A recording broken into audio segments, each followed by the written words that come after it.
Hello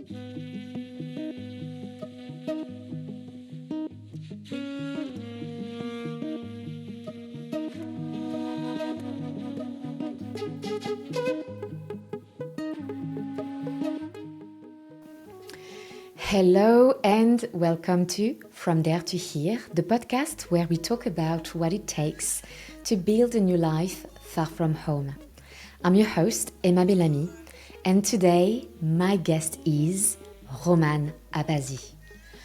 Roman is a former professional Taekwondo athlete who represented Afghanistan on the global stage and has won multiple international medals. But beyond his athletic achievements, Roman is also a human rights advocate who has fiercely supported the right of women and girls to participate in sports in Afghanistan.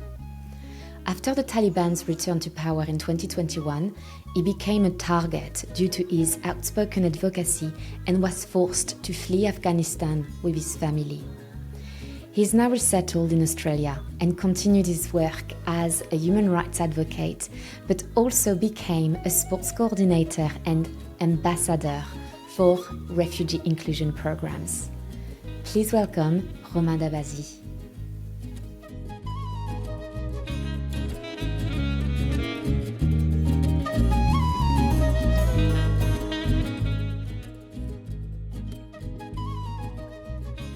Roman Abasy, welcome to the podcast From There to Here.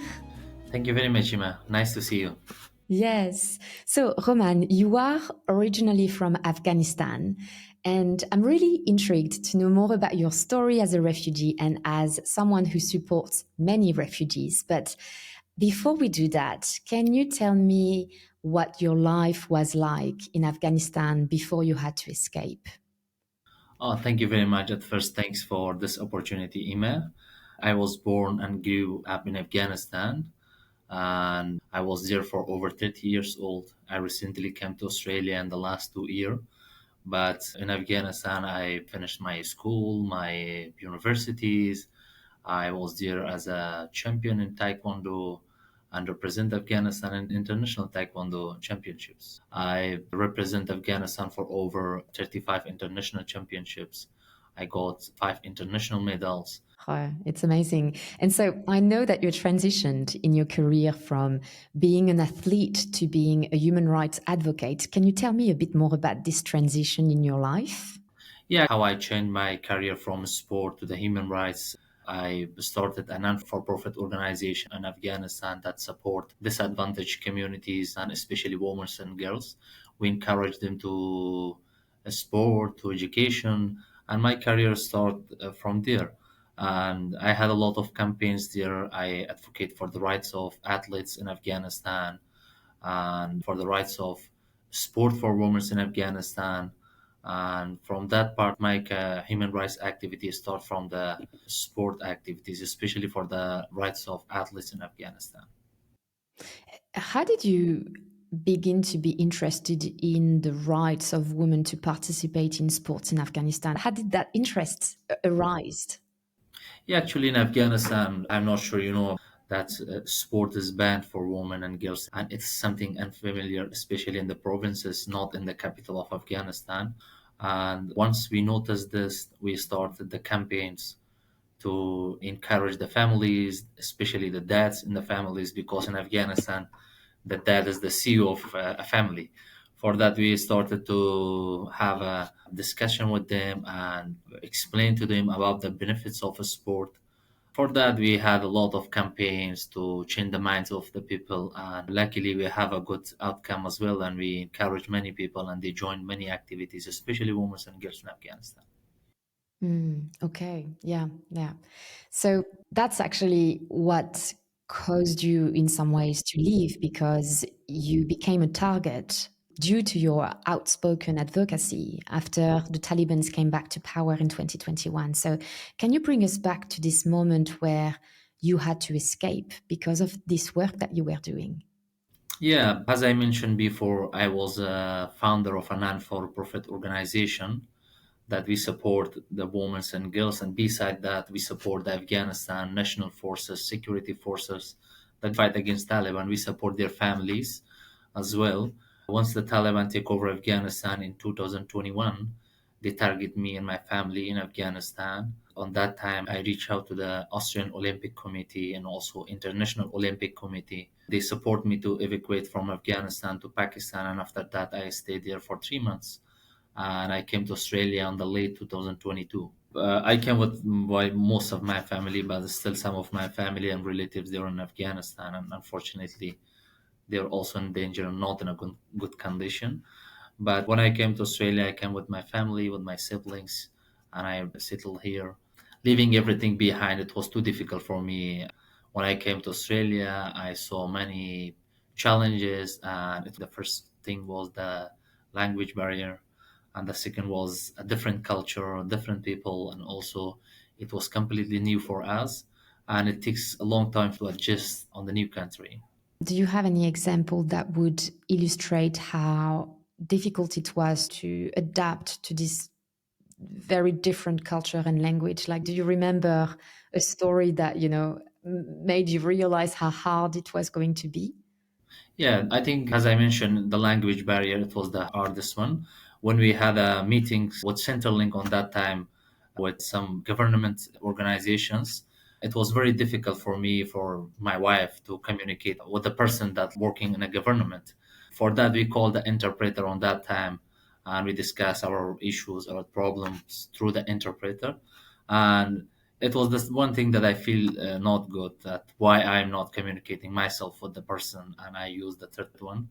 It was very difficult, and also the culture is completely different in here.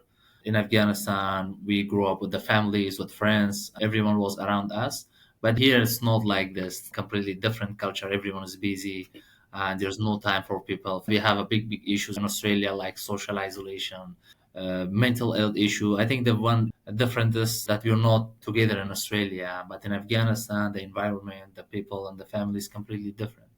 Yeah, you know what? Actually, Australia is one of the most individualistic cultures. And so coming from, a community-based culture to an individualistic culture must have been quite a culture shock for you because it couldn't have been more different. Yeah, it was too different on that days.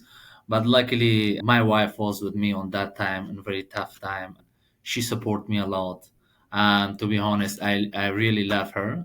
And she was with me in the very hardest time. And beside that, I respect her a lot. For that, I'm just thinking if my wife was not with me when I came to Australia, it was completely difficult for me to settle in this new country. Yeah, I think that to have a person that you can really rely on and that you love and has your back is so important. At the same time, it has its own sets of challenges. When you come with some members of your family or your partner, is that you keep speaking the language as well? Yeah. The great things that we have our family. I speak with my wife with my own language, with my siblings, with my parents. It feels like we are in Afghanistan, we are at home. But sometimes outside of home, on that was when we came to Australia, it was a little bit difficult to communicate with people. So you arrived here and you didn't speak any English. I can speak like maybe 10%.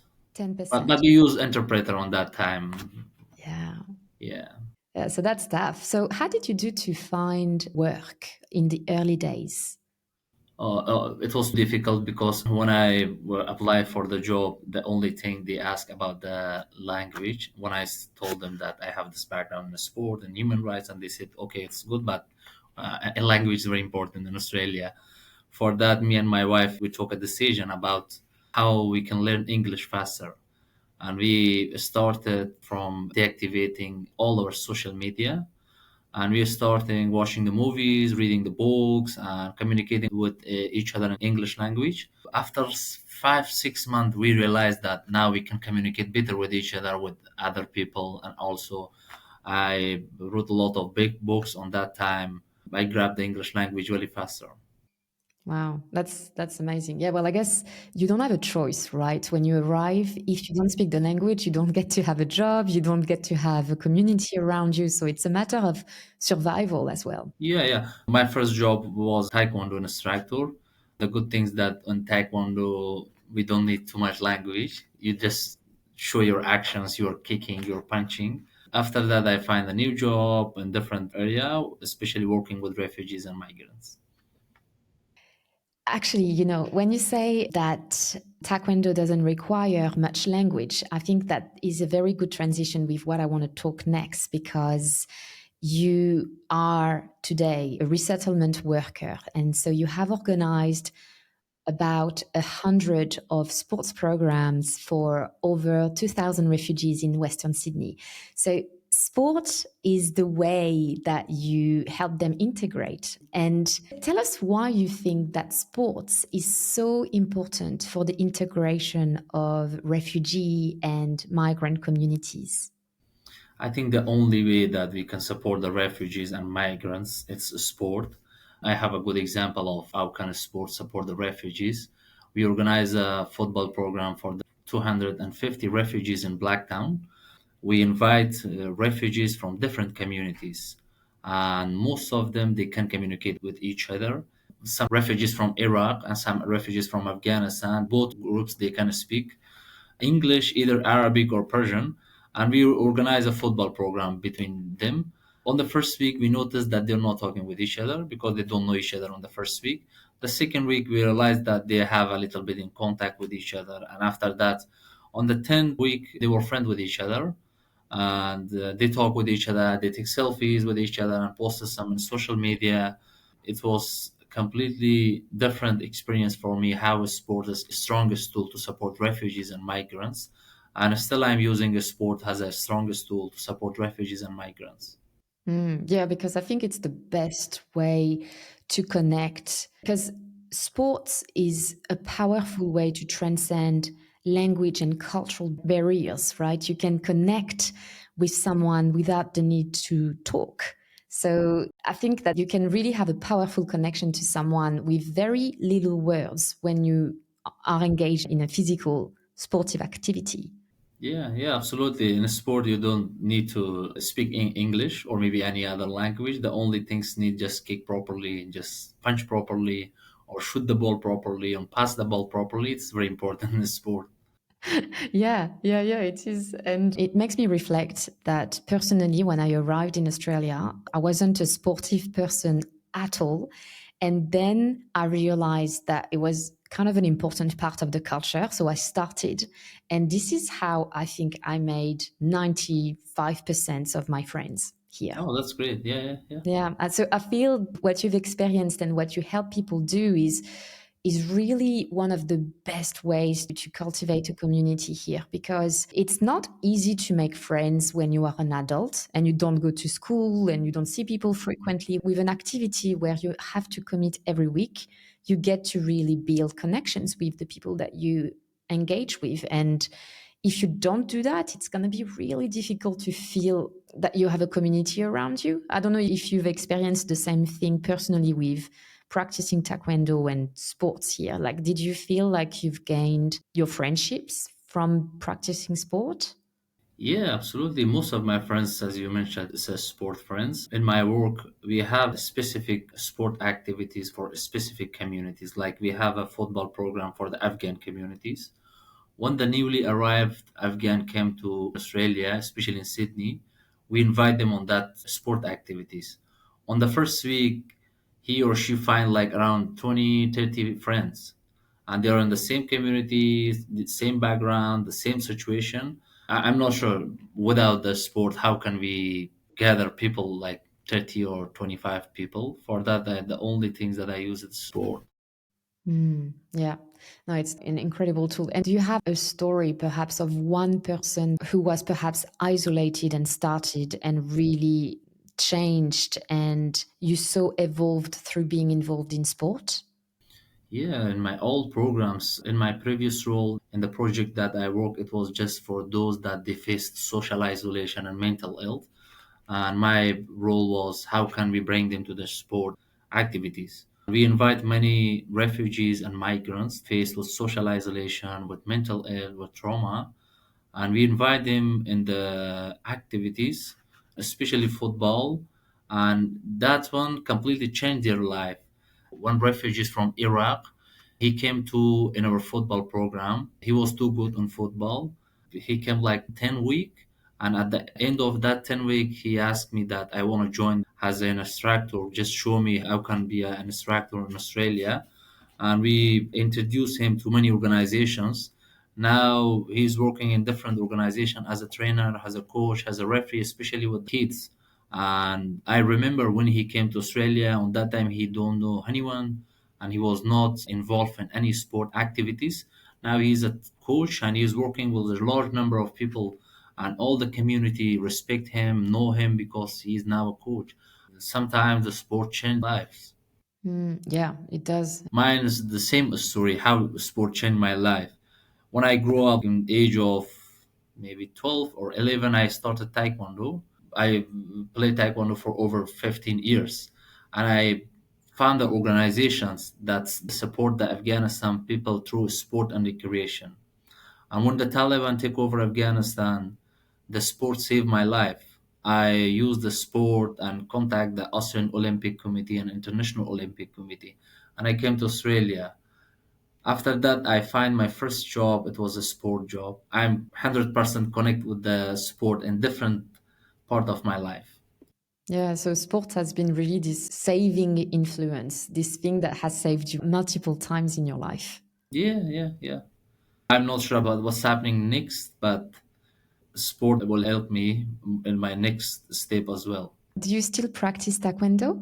I'm still coaching the Taekwondo, but because in Taekwondo the retirement age is 28, 29, and I'm now over 30 years old. It's the retirement time for me as an athlete, as a Taekwondo player. Oh, that's a pity. Yeah. But are you involved in any other sports? Yeah, I'm going to the gym sometimes. I'm playing football, martial arts, tennis as well. But most of the time, I'm busy with planning the sport activities for others, for refugees. Okay. Let's talk about your work with young refugees and migrants, because I wonder whether you know about the unique challenges that they face that adult refugee and migrants may not. In my experience, I closely work with the refugees and youths, especially from different backgrounds, from Arab countries, from Afghanistan, from Sudan, from many, many countries that they are living in Fairfield and surrounded areas. I closely work with them. The one thing that I notice, most of them, they have some issues like they're using vape and electronic cigarette, and also they're not too much active. Most of their time is spent on the screen and using the phone, and they're completely busy with social media, with playing the online games. I think it's very dangerous for the youths, especially on that age that they need to be active, to be focused on their studies and to focus about their future. What do you think we can do about that? Just awareness that we have a lot of campaigns. We invite them in different workshops about the effect of electronic cigarette and also about the social media. We had a lot of workshops and we encourage people to be stay away from the social media and cigarette.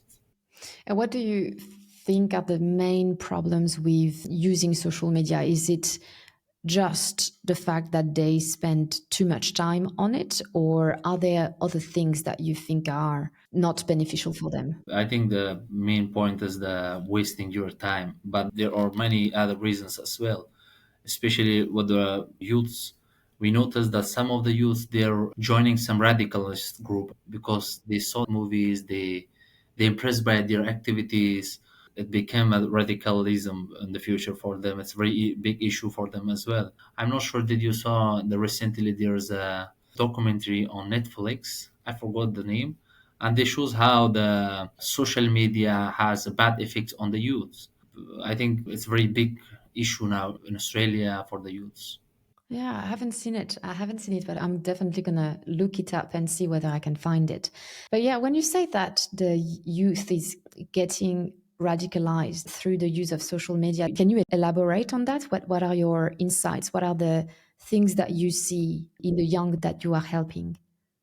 Yeah, especially when you check their social media accounts, the way of their writing, the way of their speaking, and they're sharing those content that you realize that it's not like a boy with like 17, 18, 19 years old, that he don't think like this. It's someone else that encouraged them to think like this. Recently there are many people, they were in Sydney University and they raised the Taliban flag. When I check the photo, some of them is the youth, and they don't know that this flags represent the Taliban, but they don't know about that. Wow. Yeah, that must be really scary for you to see that some young people are supporting that regime that you had to escape. Yeah, yeah. And their flag is now raising on the University of Sydney. But I noticed that youths, they're most involved in social media and TikTok, and they're supporting different tourist group all over the world. And so, why, in your opinion, they are supporting those groups? Is it just ignorance or? I think they don't know, they're not on that age to think deeply about these issues. They're just watching the videos, the social media, and they're impressed by those groups, and on the future they will be joining them. I wonder as well, as someone who's supported women's rights, what are your hopes and concerns for their future in Afghanistan?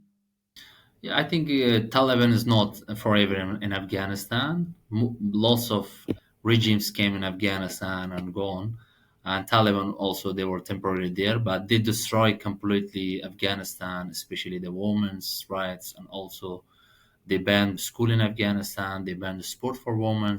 There is no rights for women in Afghanistan. I'm sure one day all the world they knew what's happening in Afghanistan. The people of the world they will support Afghanistan people as well. That those living in Afghanistan will stand against Taliban, against their rules, against their regime. I hope we have an Afghanistan without Taliban in the future. Do you have any words of wisdom or advice to give to refugees or migrants out there who may be struggling with fitting in Australia or in any other country that they are living in? I think to all the migrants and refugees starting their new life in foreign country, especially in Australia, my advice is simple. Be patient with yourself. It's normal to feel out place at first. It's important to take things one step at a time. Learning the language, finding work, and making new friends, it's not something happening like in a night. I think it's very important to set small goals and celebrate your achievements along the way. And also, don't be afraid to ask for help. There are supports network both in the community and online that can help you navigate this new life. Mm. And as well, I was about to say, and do some sports so that you can make your life a bit better. Yeah. Do you have any content to recommend for our audience? Any book, any movie or documentary? No, that's great. Yeah. I love this question because I think there's a one book that I will recommend. I always just recommend to everyone, The Kite Runner by Khaled Hosseini. Khaled Hosseini is the Afghan writer. It's a story about friendship, survival, redemption, set in Afghanistan. The book is beautiful and it helped me like remember how important our roots are and staying true to ourselves. I recommend this book to everyone when I meet them the first time, my friends in Australia. But the spell of the book is the Kite Runner. It's a very famous book. Yeah. I've actually heard of it. I'm definitely going to look it up. You Yeah, inspired me to do that. And is there anyone in your network that you would love to hear on the podcast? yeah. Yeah, I think we always focus on refugees and their journey, but behind the scene, there are many people like the one person that I knew, his name is Neil Fergus, who are not refugee and Afghan, but who have helped many refugees from different countries, especially Afghans, those escaped from Afghanistan. Neil is a great leader. He worked hard to evacuate and support Afghan families and help them start a new life in Australia. His support and strong voice for refugee during a very hard time made a big difference in many lives. I think if there is any opportunity, I suggest Neil Fergus. Okay, okay. I will try to reach out. So I have a tradition on the podcast. I like to ask two last kind of set of questions. And the first one is when I say the word refugee, what are the words that come to mind? Oh, that's a great question. I think a refugee is a person who has two lives, one before and one after. They lose so much, but they always try to rebuild. Even after everything they have been through, they stay strong and keep hoping for a better future. Refugees are brave people who start again from nothing. Yeah, and they have lost a lot in the process. Mm. Yeah, I love your answer. And the last question that I usually ask is about identity and a sense of home. So I wonder whether you feel like Australia is your home. Do you feel Australian? Do you feel like it is your home here? I think I'm in the middle. I'm Australian and also I'm Afghan. Most of my life I was in Afghanistan for over 30 years old, and I just came to Australia, and Australia gave me a new life. I will not choose one of them because my childhood, my friends, my home, my family, my relatives, everything's in Afghanistan. And in here, it's a new life. Australia saved my life. I rebuilt my career, my everything. For that, I'm in the middle, and I'm Afghan Australian or Australian Afghan. And how does that make you feel to be in between two cultures? If I came to Australia maybe in 7 or 6 or 5 years old, I'm sure I will be just Australian. But in here, it's completely different. Most of my life is spent in Afghanistan. But it's a good. I think you feel better, but you know about two cultures, about two people, about two country, and I love this. Yeah, it's a strength. It's a Yeah, strength because you get to see both cultures through a different pairs of eyes. yeah, yeah. When you think about what it means to be Australian, what do you think represent being an Australian the most? When you look from your Afghan point of view into the Australian culture, how do you see the Australian culture? What do you think represents it? I think I love the accent, the Australian accent. Ah, yeah? Yeah, if you use too much like mate or maybe good day like this, you're Australian. And I think when I came to Australia, it was very difficult to understand the accent for me because the 10% English that I knew on that time, it was American English. It was not Australian. When I came here, it was just 0%. And I love this accent. It's completely different, and I love this. Yeah, the accent and this mate thing. Yeah. And also the kangaroo, it's something that we never seen before in Afghanistan or maybe any other countries. I just saw the kangaroo in Australia. Yeah, the wildlife is amazing in Australia. I think it's Yeah, part of what makes this country so amazing is yeah, the wildlife and it's so respected here. And I don't know, like if you remember when you arrived, but for me, I remembered my first night in Australia. And mm, when I woke up, there were so many birds. And I yeah, thought, like, I mhm, didn't understand. They have a certain sound. I thought a baby was crying. And I was yeah, like, where is this baby crying? And it's yeah, actually I think it's the kookaburras or like all of these yeah, birds. The nature here is so present. yeah. I'm agree with that. I'm scared a lot from spider, and I live in Australia now. Imagine that life is difficult for me in Australia. Yeah, well, the first time you see a spider in Australia, let me tell you that it's not the kind of Yeah, spider that you see in other yeah, countries. yeah. They're very big and dangerous. Massive. And the funny thing about it is that Australians are not even afraid. Like they're like, oh, yeah, Mm. no big deal. So, for anyone who would like to follow the work that you're doing and, yeah, contact you and follow you, where can they find you? I'm everywhere, like in LinkedIn, Facebook, in Instagram. They can just simply write my name, Roman Abasy. They will find me, but I'm more active in LinkedIn. Okay. And is there anything important that we haven't talked about that you think would be important for the refugees and migrants and the general population that is listening to this podcast to know about? Yeah, I share this with everyone, with all the organizations. We don't have that much organizations that support refugees and migrants through sport and recreation. I just want to request to all organizations that focus on the refugees and migrants and provide them free sport and recreation. Why I'm saying free? Because sport is very expensive in Australia. It's not for everyone. And the refugees that came to Australia and they're new, it's very difficult for them to hire a tennis ground or also hire a football venue. And I request to all sport and non-sport organizations to provide free sport and recreation activities for the refugees and migrants. Yeah, and I think it's really underrated the power that sports can have in your integration journey. So it's good that you are highlighting how important that is for those who don't know. I feel that a lot of people here don't know when they arrive here that sports can really change their lives personally, but collectively as well, socially. It's good that you are sharing the words. Yeah, thank you very much, Ima. Yes, well, thank you. It was a pleasure to have you on the podcast. Thanks for this opportunity. I really appreciate your time. Yeah, me too. Me too. Thank you so much. Thank you for listening to this episode. I hope you enjoyed my conversation with Roman.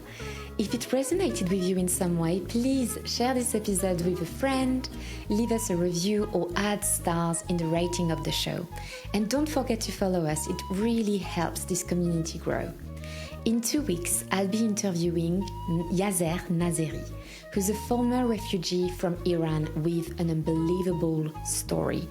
He'll share how his political activism made it impossible to stay in his homeland, and he'll take us through his boat escape survival journey in very moving details, his time in detention and the everyday struggles of starting over as an asylum seeker with no language skills or resources.